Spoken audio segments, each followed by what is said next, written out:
other words, your feelings, sometimes your feelings will come forth and you'll be able to see them in a clearer light and cleanse them, whatever that means. And that's something that you can work on. Basically, there's a book called Feel the Fear and Do It Anyway. Right. So, it's important to feel feelings that we weren't ready to feel 12 years ago when it happened. And any time when we're not ready to deal with a situation, we stuff it. And that's, when we're not ready to deal with it, we either deal with it, or if we're not, we either stuff it, or we, I was saying there's three ways to respond. You can either react, you can respond, or you can let it be assimilated into and dissipate it. You can transmute it. So anyway, when something happens that we're not ready for, that creates a stress or a trauma in our body. It, like massage therapists say, is there an issue in your tissue? And I went to a workshop about 30 years ago.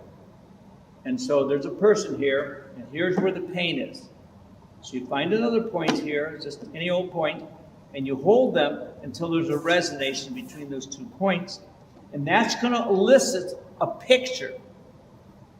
And then if you deal with the picture, the pain will go away.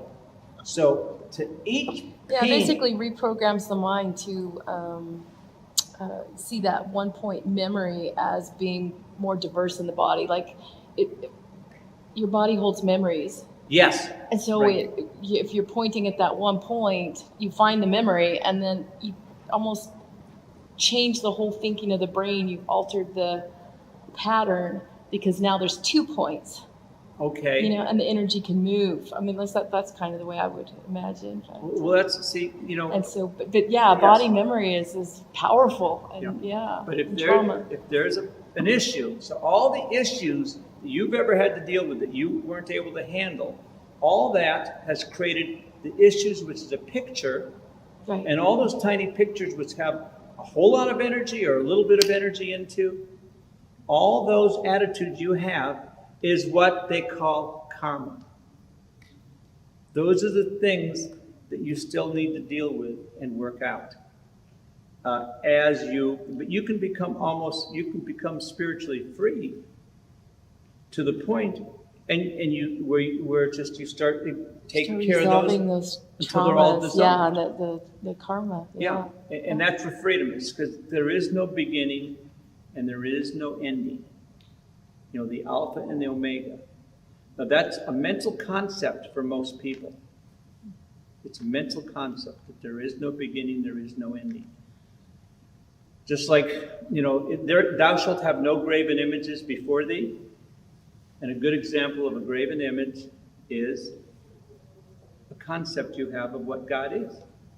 Yeah. Wow, that's really good. So the concept of God is the graven image that it is talking about.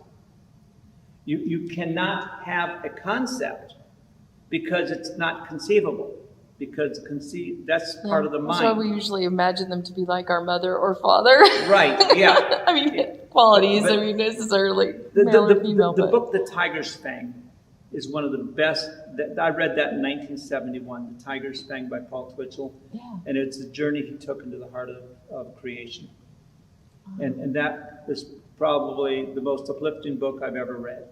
I read it in 1972. You can get it for $10, $15. Say the name again? The Paul Twitchell, and the book is The Tiger's Fang. Oh. And his journey into the heart of creation is very, very inspiring. Thank you. Okay.